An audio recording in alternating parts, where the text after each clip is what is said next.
Bienvenidos a Campo e Industria. En el programa de hoy vamos a estar compartiendo las entrevistas que realizamos con los técnicos del INTA Rafaela, de la Estación Experimental Agropecuaria y de la Agencia de Extensión Rural Castellanos. Hablamos de los ingenieros agrónomos Juan Manuel Pico y Daniela Faure. Cómo ha sido trabajar en estos tiempos de pandemia, cumpliendo a rajatabla todas las medidas de seguridad que la situación amerita, y también cómo es llevar a cabo de manera online los distintos cursos que hay dando vueltas y que están proyectando por el lado de la agencia. Nos meteremos también en el final de la cosecha gruesa y de cara a la fina, qué hay que tener en cuenta para una siembra importante que se avecina aquí en la región. Pausa y a la vuelta las entrevistas.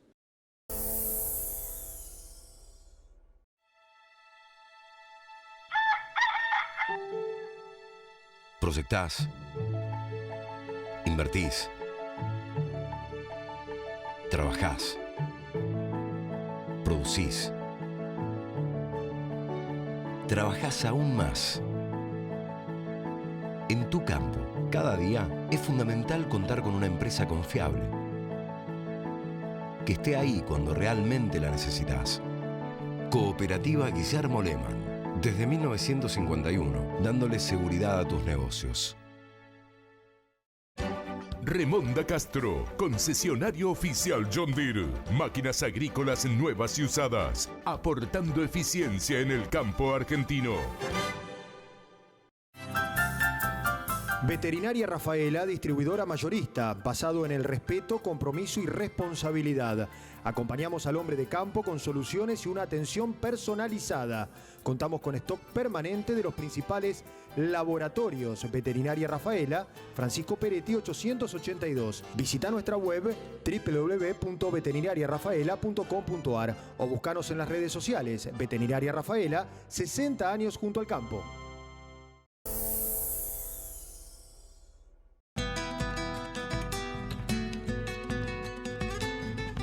Campo e Industria recorriendo las calles de la ciudad, aquí en un predio respetando las normas de seguridad e higiene que la situación y el escenario de pandemia ameritan. Vamos a hablar con la ingeniera agrónoma Daniela Faure, agente de proyecto de la Agencia de Extensión Rural Castellanos, para ver cómo han delimitado el trabajo, cómo se han abocado a las tareas en este contexto de pandemia, desde que se implementó y se decretó el aislamiento preventivo, social y obligatorio, y ver de aquí adelante cómo encaran los proyectos desde la agencia. Bueno, Daniela, gracias por estos minutos con Campo e Industria. Coméntanos un poco en qué contexto los agarró esta pandemia, porque rápidamente uno imagina que han tenido que tomar decisiones para seguir enfrentando los proyectos y las tareas. Buenos días. Sí, como decía, en realidad teníamos varias cosas en marcha y pensábamos hacer muchas cosas en esta primera mitad del año y bueno, nos agarró justamente el tema de la pandemia y tuvimos que modificar sobre la marcha varias cosas. Pero bueno, como lo que se recomienda estamos tratando de hacer lo que se pueda desde casa, cada uno desde su casa.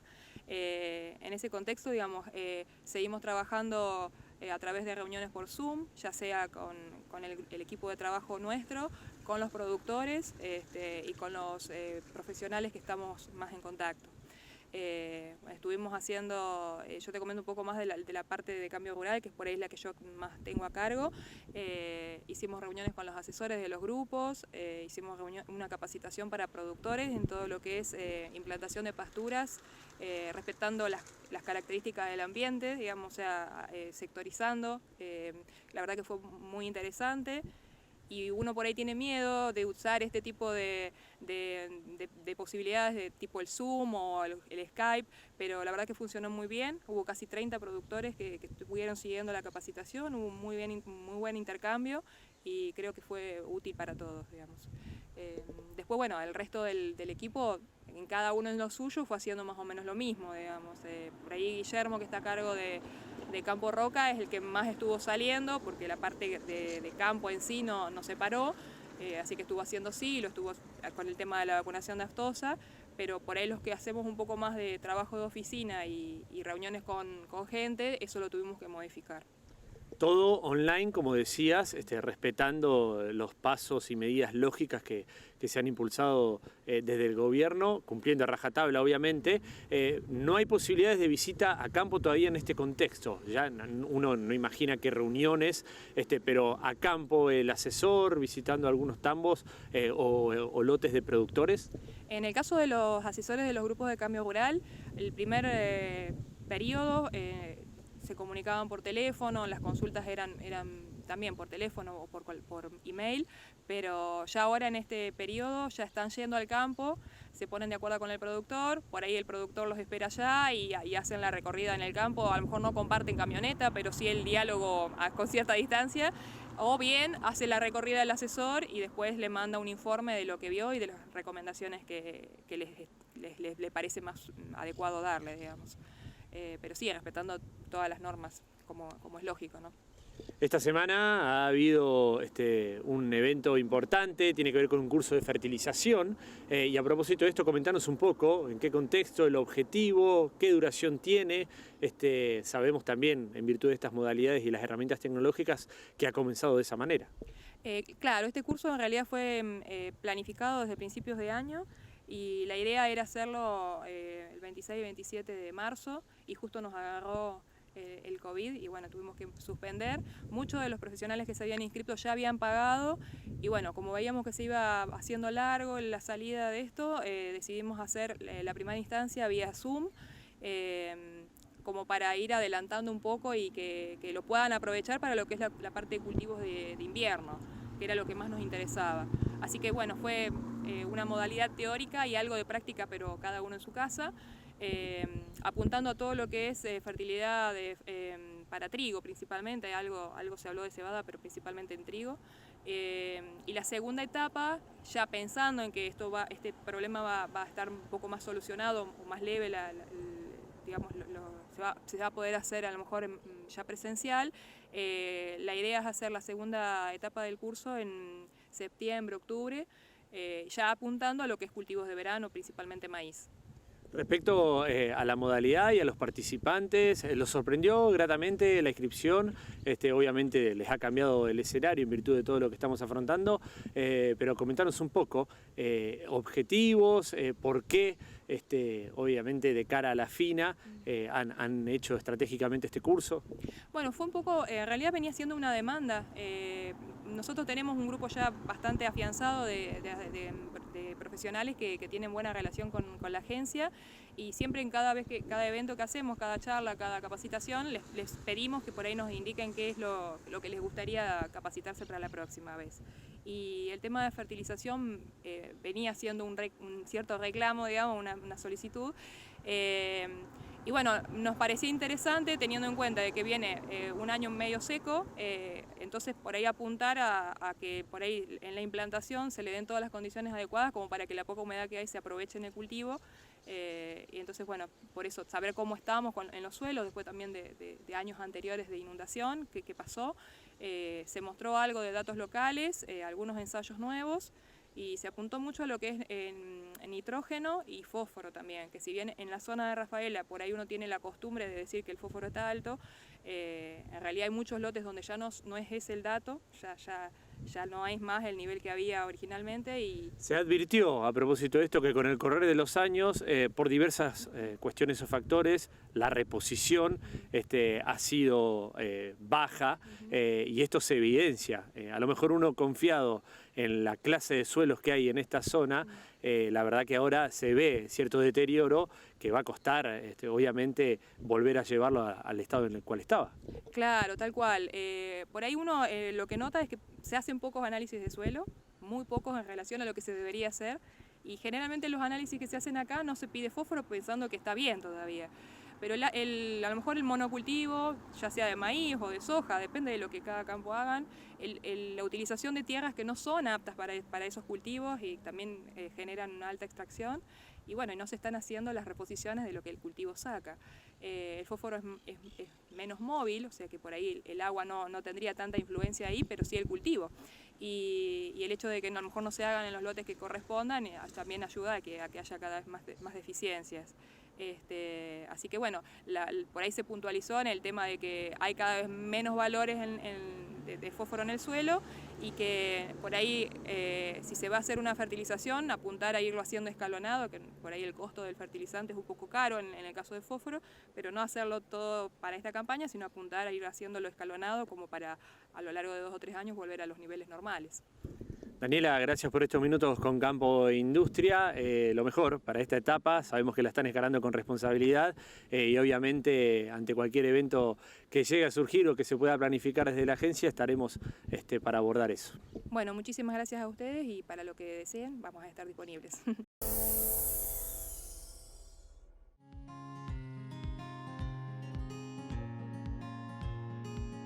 Queremos mostrarle cómo estamos trabajando en materia de comercialización de Hacienda, pudiendo mantener este servicio para todos los asociados y clientes de la cooperativa en estos momentos y trabajando en un marco de prudencia y de cuidado absoluto en esta cuarentena obligatoria que estamos transitando, preservando fundamentalmente la salud de todos, de los socios, compradores, transportistas y de todo el personal que trabaja en nuestras ferias.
Pauli, la fuerza de la mayoría.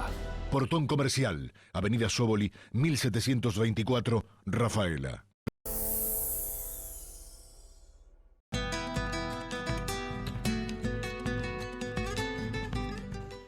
Seguimos con expertos de la Estación Experimental Agropecuaria del INTA Rafaela, en este caso el ingeniero agrónomo Juan Manuel Pico, porque estamos transitando ya prácticamente el final de la cosecha gruesa 2019-2020. Veremos qué ha reportado la zona en materia de rindes, sabiendo bien que el clima ha golpeado justo en determinadas regiones del centro provincial, particularmente en el centro oeste santafesino, y también ya metiéndonos de lleno en lo que será la siembra de la campaña fina con el trigo como protagonista. Juan Manuel, gracias por estos minutos con Campo de Industria. Bueno, comentanos cómo ha sido este final de cosecha allí en los lotes del INTA y también el reporte que han tenido de productores.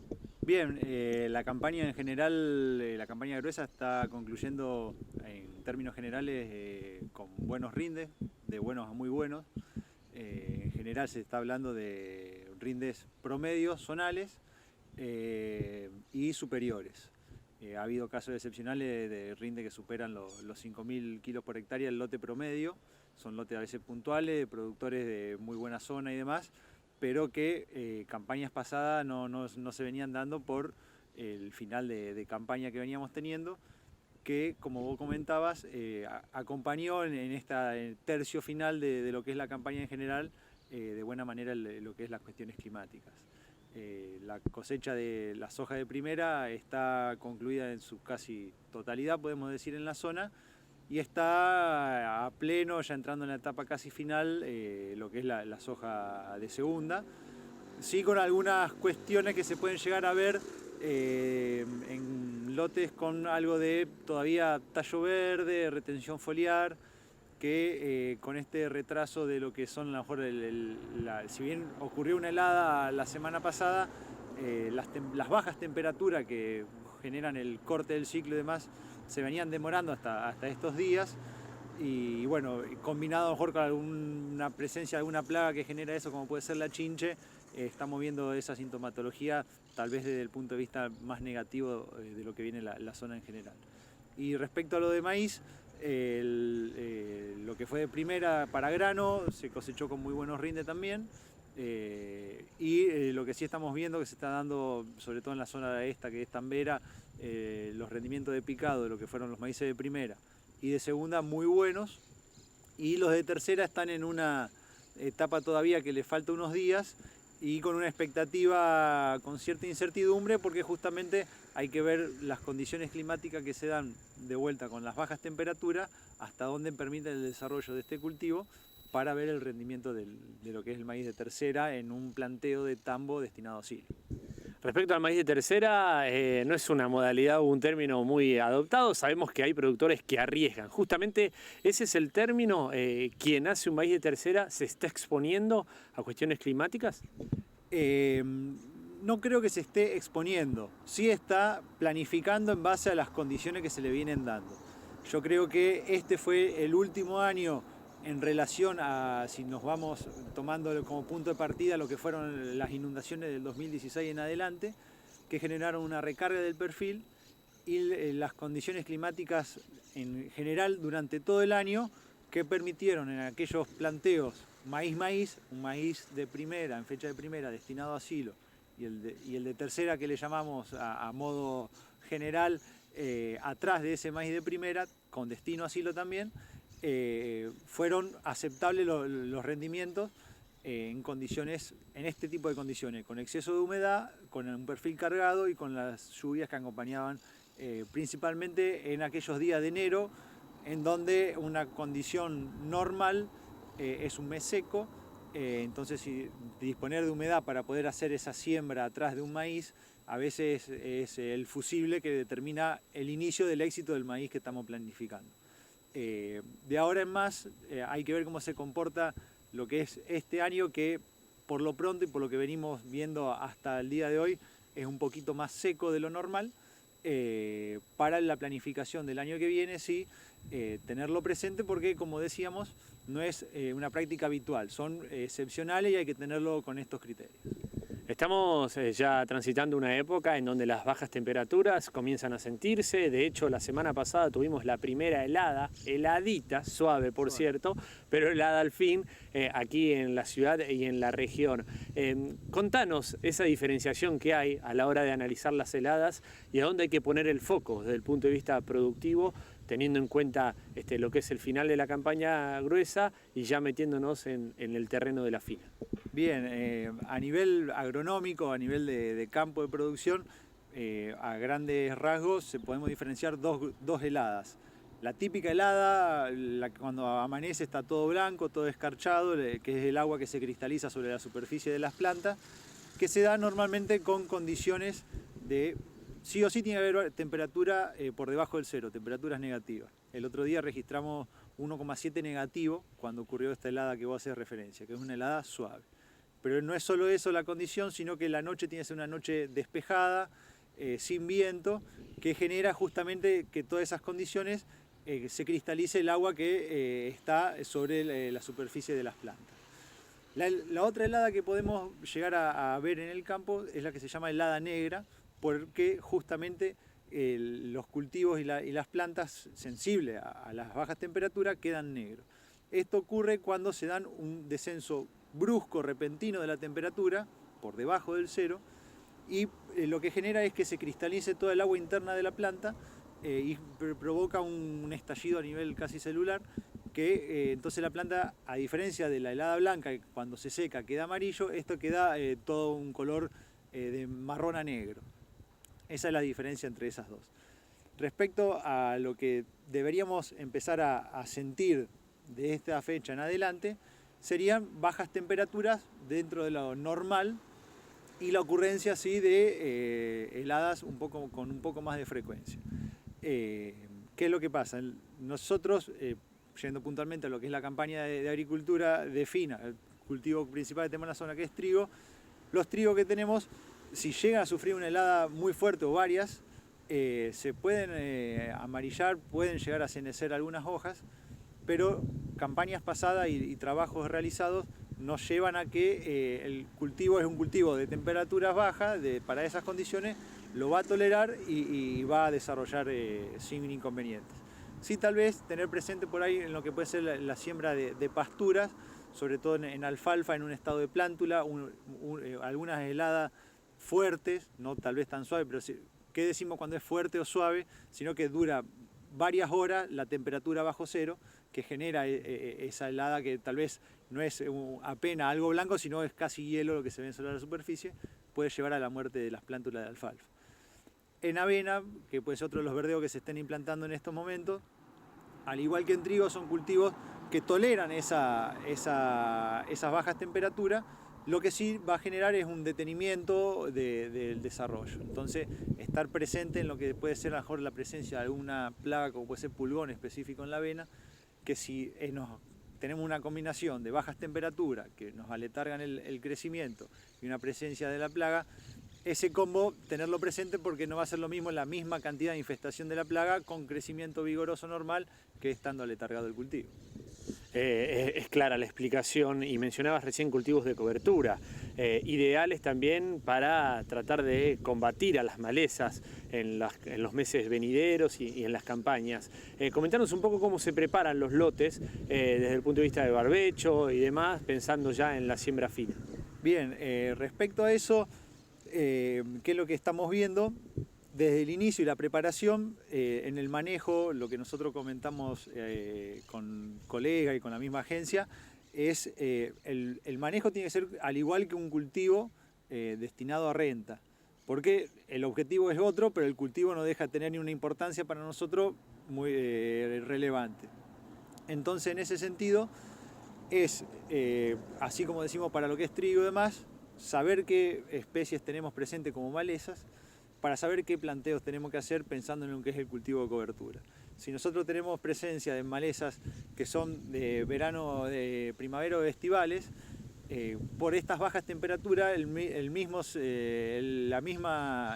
ciclo del invierno las va a controlar. Entonces, plantear tal vez un tratamiento herbicida para controlar esas malezas, para hacer un cultivo de cobertura, sería una incógnita con una redundancia que tal vez se podría evitar. Y sí, a lo mejor tener presente que si tenemos malezas que se desarrollan en el invierno, ahí sí tal vez, si está muy infestado al momento de la presencia a la siembra del cultivo de cobertura, hacer un control. Todo esto se tiene que estar en el lote con el técnico asesor para hacer la recomendación correspondiente y saber qué producto usar en llegado el caso. El planteo normalmente en los cultivos de cobertura, ahora saliendo tal vez de un cultivo de soja, y por cómo se dio el año, los lotes vemos que están saliendo un poco más limpios que campañas anteriores donde siempre había en época de cosecha alguna semana de lluvia y demás que generaban el desarrollo de lo que son estas malezas. Este no es el caso. Venimos de una semana, 10 días sin lluvia y pronostican otro tanto más. Entonces, desde ese punto de vista, tal vez podemos, en aquellos lotes donde la humedad que tenemos disponible nos permite la siembra, arriesgarnos a hacer una siembra sin la necesidad de un control de malezas, sabiendo que el cultivo de cobertura lo estamos apuntando a controlar y a competir con las malezas. Y evitamos así una siguiente aplicación. Tanto para cultivo de cobertura como para lo que puede ser un cultivo de renta como trigo, la importancia de saber con qué agua disponemos, más en este periodo en el que estamos viendo que las lluvias que ocurrieron en alrededor, que superaron los 100 milímetros, aquí en la zona rondaron entre los 30 y 50 milímetros. Entonces, esa disponibilidad de agua que tengamos en el perfil nos va a determinar qué podemos hacer o qué estrategia decir, si ya podemos sembrar ahora o esperamos una próxima lluvia para tener un poco más de agua disponible al momento de la siembra. La última, en lo que fue esta campaña 2019-2020, con el trigo, también con los cultivos de la gruesa, maíz, soja, ¿han advertido aquí en contacto con productores la utilización del paquete tecnológico? Sí, vos, el paquete tecnológico te referís a las tecnologías en los cultivos que se implantan. Sí, en este sentido debemos ser críticos y saber que el paquete tecnológico que nosotros adquiramos tiene un objetivo y una tecnología que va acorde a un manejo.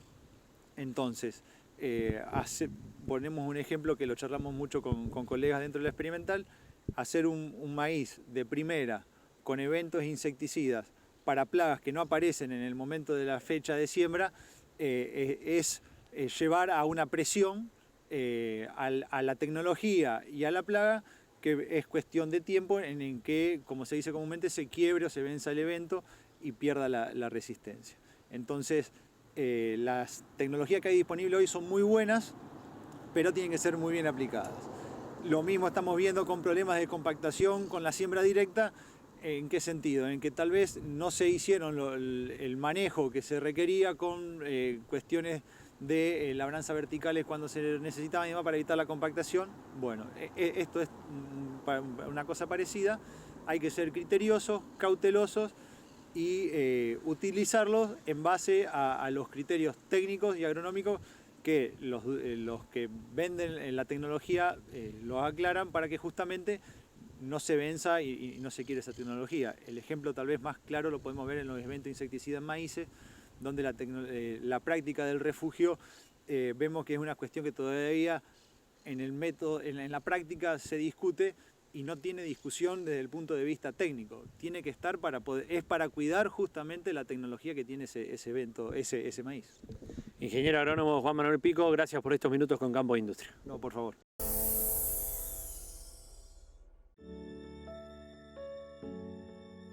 Soy Aldo Bianchi, oriundo de Avellaneda, provincia de Santa Fe. Para mí el campo significa todo, porque de ahí sale el sustento de mi familia. Que haya más New Holland en el campo significa que tienen la tecnología que nos brinda todo lo que nosotros necesitamos. Siento un vínculo con la marca como que me acompaña, va a la par mío. Para mí, más New Holland es estar un escalón más arriba.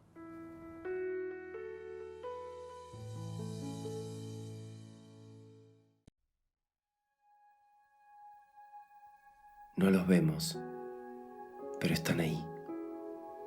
Son cientos de personas que en estos días de cuarentena nos atienden, nos asisten, hacen un esfuerzo enorme, se arriesgan y salen para que vivamos lo mejor posible, trabajando incansablemente, dando el ejemplo para mostrarnos que en Rafaela hay gente maravillosa que quiere lo mejor para todos. Quédate en casa. Ellos nos van a cuidar.